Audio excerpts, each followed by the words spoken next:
Hello, and welcome to the Argyle HR Solutions Expo live look at cutting edge tools. My name is Nick with Argyle, and it's great to have everyone joining us today. A couple of notes before I turn things over to our esteemed speaker. First, a quick reminder to stop by our sponsor's virtual booth at any time during today's event and for the following week. Our partners are committed to providing you with valuable content and a great overall experience. At any time during today's event, you can visit their virtual booths from the main agenda page, which include complimentary materials, information, and meet and greet opportunities. Throughout today's event, you will also have the opportunity to win one of several prizes. So be sure to check out the prizes and raffle rules tab of the interface to see how you can earn points. To ask questions throughout the session, simply type into the Q&A chat and we will address your questions at the end of the session. Now, without further delay, I would like to introduce our speaker, Mercedes Sullivan, VP, HR Storefront Architect, TIAA. We're super excited to have Mercedes with us for a keynote presentation titled Human First HR Innovations, Strategies for a Complex Workplace Environment. Welcome, Mercedes. Over to you. Thanks, Nick. Hi, everybody. Good afternoon. That raffle sounds really fun, probably more fun than my presentation. So let's see if we can do it justice. But before I get started, just checking, you can see and hear me good?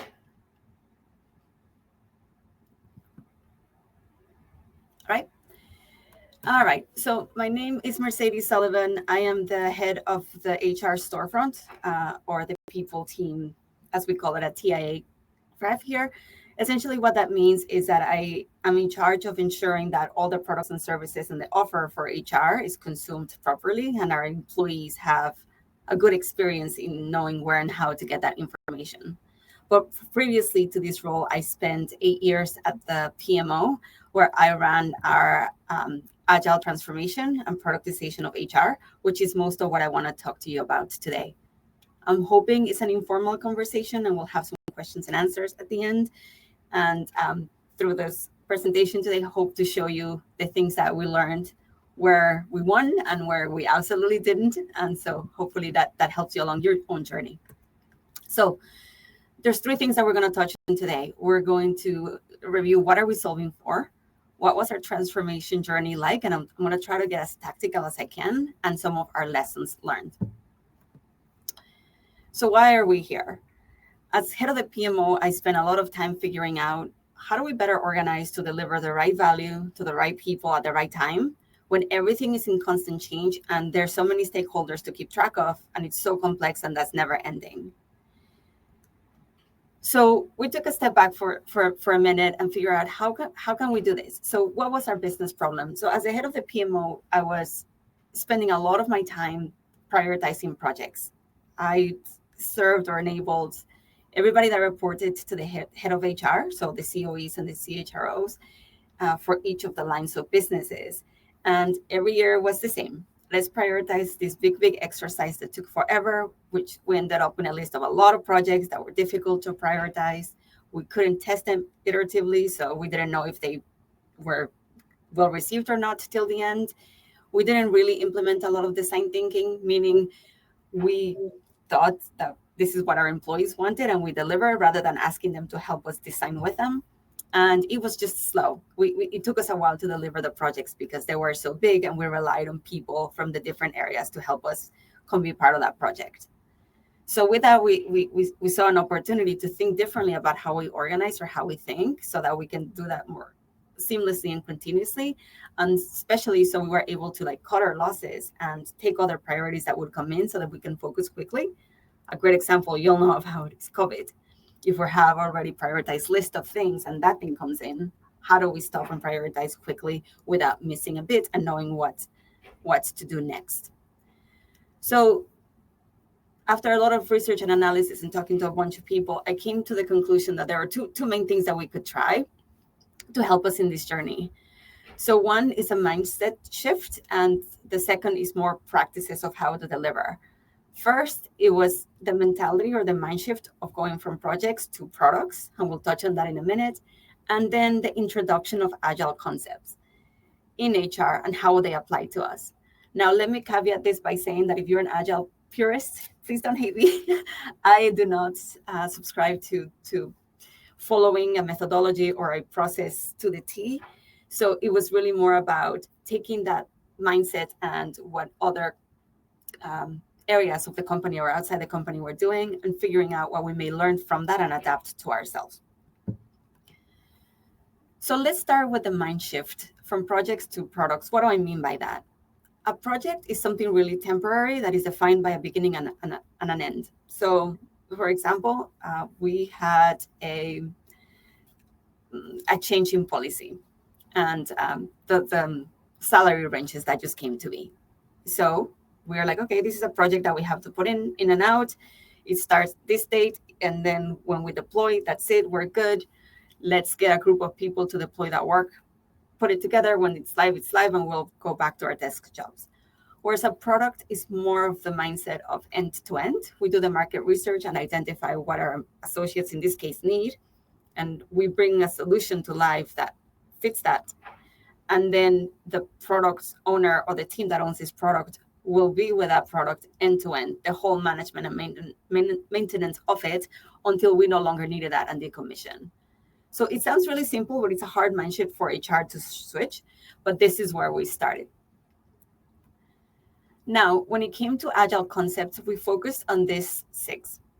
First, identifying product owners, who's going to own the products that we have them, and then what are the team members that are going to be supporting that ongoingly. Second, identify the voice of the customer and data that we're going to use so that we can make prioritization decisions based on that data versus what we thought was right. Third, we wanted to switch from that big project to just incremental delivery and continuously deploying a little bit of value and testing to see if it was resonating with our employees, and if not, either cut our losses or keep working forward. Then we introduced design, plan, and connect meetings. You would have heard in agile terms more like scrum meetings or PA plannings or so on and so forth, but we just kept it to design, where we come together and figure out what we're delivering or what we're creating. Planning, to make sure that we're all on the same page what we're doing in the quarter, and connecting just weekly, just ensuring that we're on track to deliver that. We also really focused on something that was really hard for us at the beginnings, putting everything in Jira or any tracking tool that you have. The main goal here was to have a visible place where everybody knew what everybody else was working on, and we keep accountability and visibility of what was going on, what was late, and what was dependent on one and the other. And then finally, we really got better at retrospecting.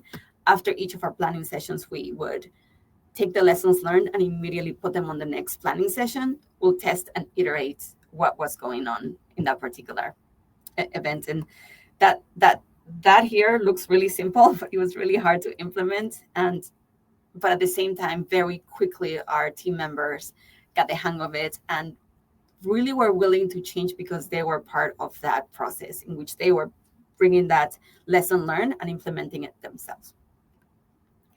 So how did we get started in a more tactical term, and what is a product? So for us, this we had a lot of debate if it's a product and a service or what have you.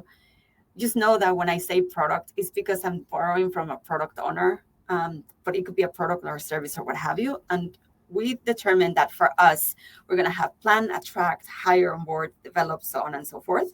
So the ones that you see in blue here are the ones that we were co-planning in an agile way of working together, versus the ones in gray here. Some of them were more traditional project management that still needed to get done. And so we were able to kind of marry both of them and then just adapt our governance to what was needed. So at first, one of the things that I wanted to do is, okay, let's have all of these fleshed out. Very ironically, very anti-agile. I wanted to have everything fleshed out and then ensure that we had a product owner for everything. And that obviously didn't work very well for us. So instead, what I would recommend is that you pick one proof of concept, which is what we ended up doing.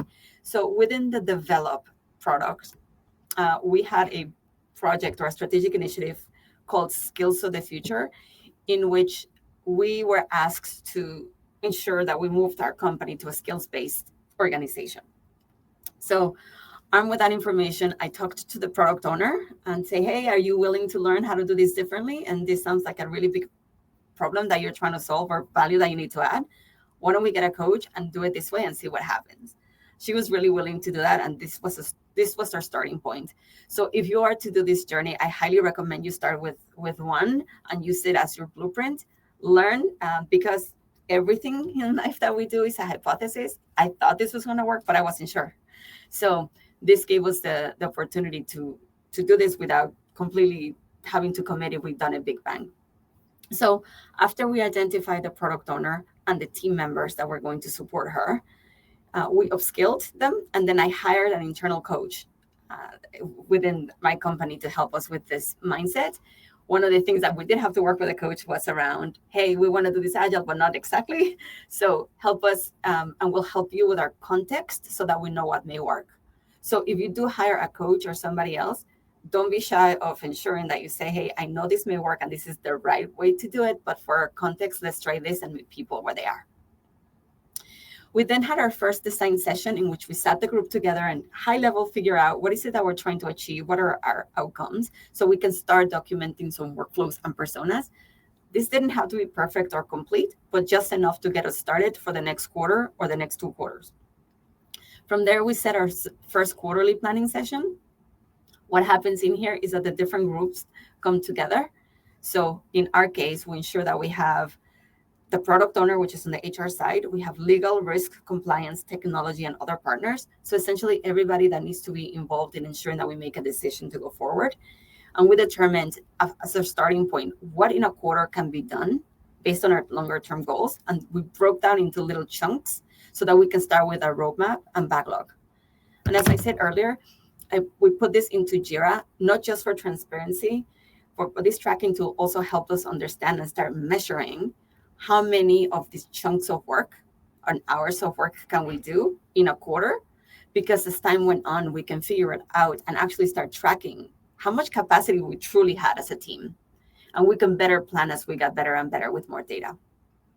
From there, we had our weekly check-ins just to ensure that the work that we said that we were going to do was getting done. And at first, it was quite interesting where the mind shift comes in. In these planning sessions, you agree that this is what we're going to do. If you commit to 10 pieces of work that you're going to do, or components, that's what you do. But we started to see how people were doing work that was outside of what was promised. And that was delaying us from doing the work here. And they got overwhelmed. So we very quickly were able to show them, now that we have everything in Jira, how for the next planning session, they did like 3 or 4 things, but then they started doing stuff that was on the backlog for another planning session that they shouldn't have been doing. And interestingly, just showing the data and showing them how our habits were working really, really helped us get back on track on focusing on what we said we're going to commit to do and go that forward. And this all was shown at the retrospective. As I said, at the end and the beginning of each of the planning sessions, we started with what worked and what didn't, and we immediately try to incorporate it for the next quarterly planning session. And then at the wider piece of the puzzle here is that once you have your one product that's working, you can replicate that as a blueprint for another product. And the goal at the end was that all of our team members are planning together, which is what we're now doing. At the quarterly meeting, all of our product owners now come in. Each of the product owners do a readout. This is what I'm hoping to do in the next quarter. We have a slide conversation, and then everybody goes into their planning rooms. They finish out, here's the components of the work that we're going to do, and then we come back together to see if there's dependencies that we have to kind of adapt and adjust. So now let me give you a little bit of tactical three slides that I want to show you of things that resonated, because one of the things that was really hard, and I tried for 5 or 6 years to push this concept here within HR and resonating. I think a lot of the things that didn't work is that I was trying to use these big concepts and all at once and explaining them with words. But this image right here is actually what started the conversation, and people understood a little bit better of what we're trying to do. A lot of the projects that we were doing were giant, and we were just hoping that at the end he was going to have the best result. And a lot of the feedback that we were getting from our employees was, hey, you're building me a bus and I just need a bike, but with different components and so on and so forth. So we got a little better at listening to our employees of what they really wanted, not what we thought they wanted, and eventually start planning with them incrementally and knowing where to cut our losses. So instead of committing to the end to a project. Here's a project that we did, and this is what we're going to do. We committed to the outcome, and then we were able to more flexibly, incrementally be delivering value based on the feedback. So that was really helpful. The second piece is from projects to products. And this sounds simple, but the more practical example I can give you on one that always makes me laugh is the offer letter. I don't know how many of you have dealt with the offer letter, but as a PMO, I tell you, every year, inevitably, someone would say, we need to enhance the offer letter. I'm like, great. Who's a project owner and who owns it? And legal pointed at TA pointed at comp. At the end, no one owned it. And honestly, I understand. It's a little complex when you look at things as components. And the other thing is, like, admit it. If somebody gave you something that you own, but really doesn't depend on you and your team, you don't kind of want to own it, because then you're responsible for ensuring that other people outside your team are doing this work. And it's just a lot on top of your day job. So what really helped and resonated with our team here is that we said, listen, instead of thinking of an offer letter as a project or a thing, we're going to look at hire as the product. So then anything that needs to be done to enable the hiring process falls within this portfolio. So we committed as a PMO to say, listen, product owner, who happens to be in TA, you own hire, but our commitment to you is that for everything that needs to fall within it, including the offer letter, all of the right people that need to be there to help you decide and determine and do the work for those components are going to be at our planning sessions quarterly, and we're going to continue to be on them to ensure that those things get done. So we really had it was like an aha moment that for them. They're like, okay, let me try this out. So they were at least able to try it out, and it really worked very well. I'm telling you that I tried this offer letter project like 4 or 5 times, and it took forever. I feel like we didn't get anywhere. We would fix a little bit and break something else. Whereas when we started planning like this collectively and cohesively, and we really made it a priority, and especially because we were planning it at the same time that we were planning everything else, we made the commitment to say that if this is really a priority, we will make it a priority. So we're gonna put something else in the backlog, so together we can work on this and do it ongoingly. And so this is an example of how we started to change our mindset and how that became a lot better for us. And then here's just another example of how we've saved time by doing so. When we got a little bit more mature, we had attract, hire, and onboard teams planning together. And the onboard product owner came in and said, hey, I'm going to deliver a welcome kit, and here's my plan.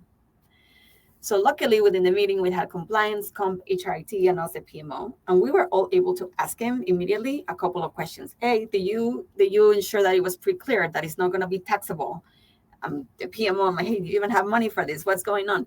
And our HRIS or HRIT were able to just quickly say, hey, are you going to be able to do it within your system? We use Workday, or is it something that's going to require an integration, so that we put it on our roadmap? And so as you can see here, if this was a project, we would have gone on our project on the side. Some of these people may or may not been in the room.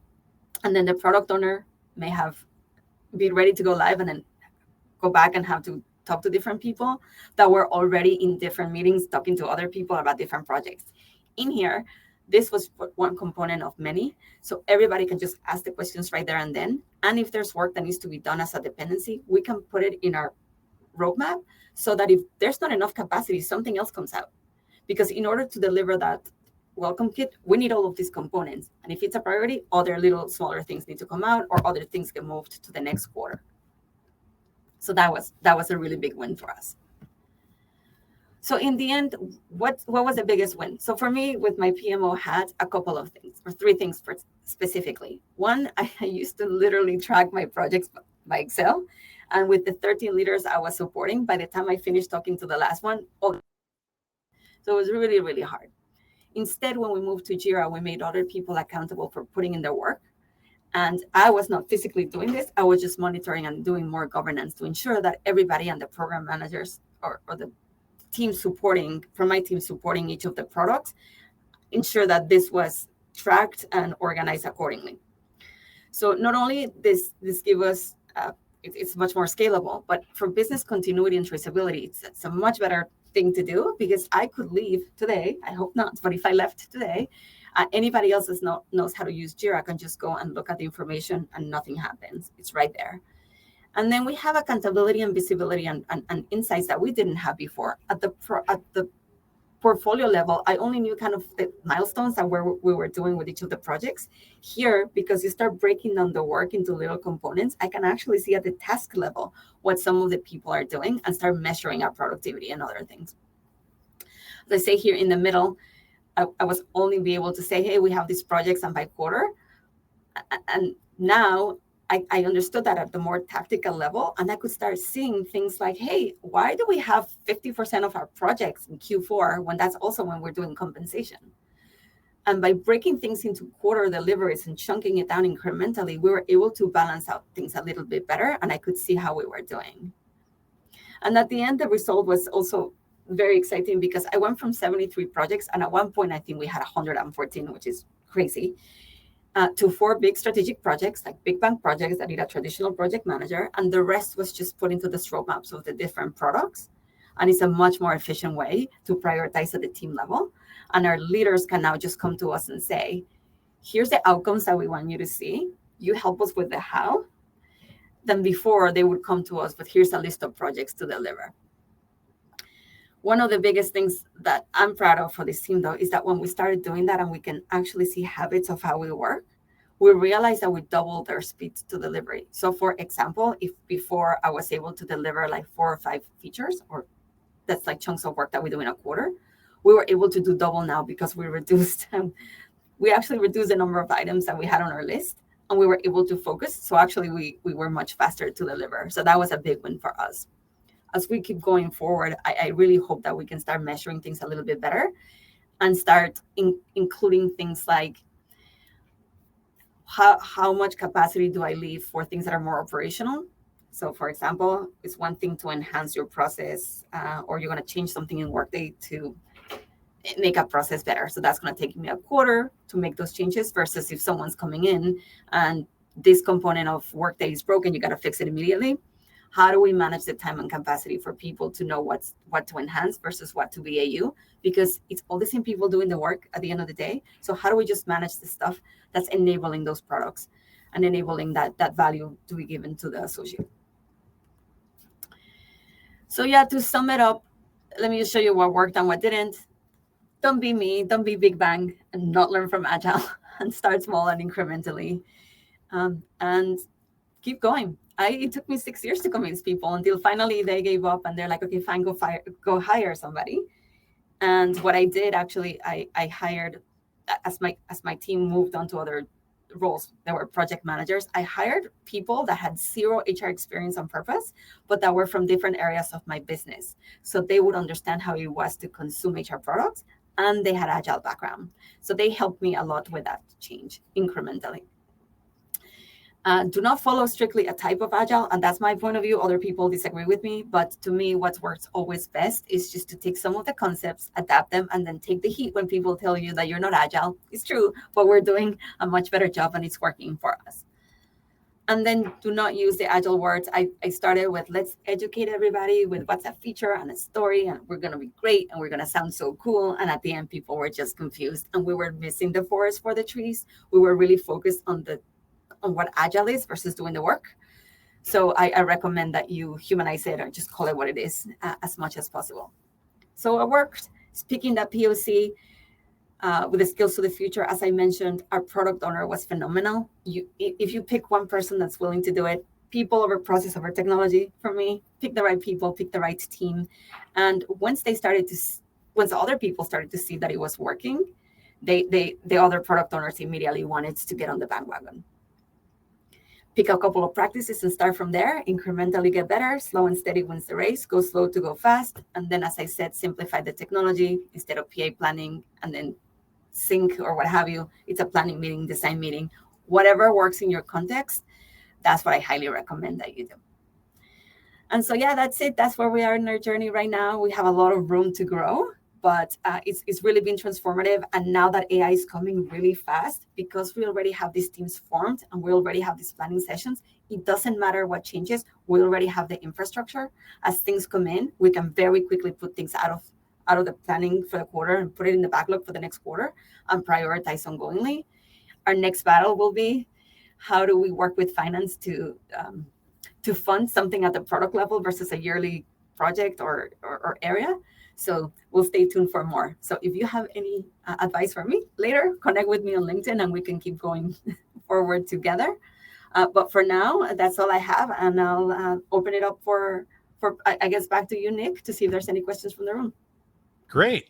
Excellent. Yeah, we have a bunch of questions. Here's one. How can we ensure that human strategies work in harmony with technological advancements?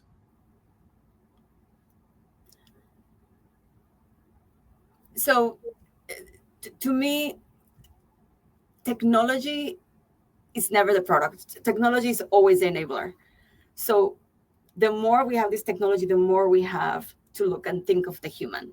It all starts with what is the human experience that we need? What is the work environment that we want to create? And based off of that, then we ask how technology can help us enable that. I see a lot of people thinking that digital and technology are the same thing. So we start with what can the technology do, and then put that to our employees, instead of what does my employee need, or what does my employee need, and how does the human then help, and is human in the loop? And then let's look at what the technology can or cannot do, because it may be a super amazing shiny object and a super amazing thing, but it's not helping the human be better and do better, or in service of your strategy. It's just not something that I recommend we keep doing. And I hope that I answered that question correctly. But it's tricky. It's tricky because as the technology gets better, especially with AI, you're like, well, what's going on? What are they going to do versus us? But human always first. For the human, by the human, to the human. So Great. Here's another question. How can HR teams start implementing these strategies without overwhelming their current processes? Fantastic question. We're overwhelmed. We're overburdened. It's awful. So what I recommend is take a project that you already were going to do and just test that. So for us, the skills for the future was going to be a project anyway. So we're just, okay, instead of doing that, let's start in this way. And we started with the minimum number of people that we needed in the room. And we started with quarterly, and we started with, okay, for this quarter, all we need to do is figure out what is the scope and what are the 3 things that we want to deliver. So for us was a marketplace, gigs, so that you can sign up to do temporary jobs, and then so that if you wanted to apply for a job, you could recommend another one based on your skills, things like that. So we were already doing that, and we simply hired a coach to help us do this a little bit differently. Instead of in meetings that were dispersed and I had to put on their calendar, we just scheduled these meetings that were recurring, and we just started doing that. So we actually we made it easier for the work that we already had to do. But it's one that you're gonna know your context best and see what works or not. And also, this may not work for you. So I would just start with something like that, try it 1 or 2 times, and maybe what you're doing already works best. So it's all a hypothesis, and you just go from there. Pick a product owner that's willing and that's going to be present, because that for us was the most important thing, the human. Great. And I think we have time for one more question. What steps can HR teams take to become more agile and responsive to changing workforce dynamics? I think the number one thing for me, regardless of what methodology you use, is that voice of the customer. Understanding what they need, understanding how people work. I often still see that we give HR to the business without understanding how the business works. So if you understand your business and you understand what they need, and you're really realigned with what they're trying to deliver, and you aligned to that, you're going to know very quickly, and you put your ego aside. Your ego needs to go to the side for a second. And I'm talking about me, because I'm like, my project's amazing, but it didn't work. So what do they actually need? What are they actually using? And get really critical at observing what they value and give that feedback, and then start from there. And just incremental delivery. Do the minimum. I don't know, we're perfectionists in HR. We want to people please. I'm not sure. It doesn't have to be perfect. It has to be valuable, and it has to be good. And then involve your associates to plan with you. And if you involve them in the design and planning session, you'll be amazed how engaged they are. And you don't even need to do change management because they're actually selling these ideas for and with you. But mainly be willing to take off things. We do too much. Take things that don't add value, hyper focus on the things that are going to be in service of your business and that are helping your associate or your employee deliver on their day-to-day job that's already stressful. Great. And thank you again, Mercedes, for such an incredible keynote. And I want to thank everyone else for joining us today. This session, along with all of today's content, will be available on demand following the event. As a reminder, please be sure to check out the prizes and raffle rules section to see how you can earn points for the chance to win one of several prizes. Our next session will begin at 1:35 p.m. Eastern Time, which will be a keynote presentation titled The Business Case for AI in HR. Please click on the join button that will appear on your screen to be redirected to the next session, and we look forward to seeing you there.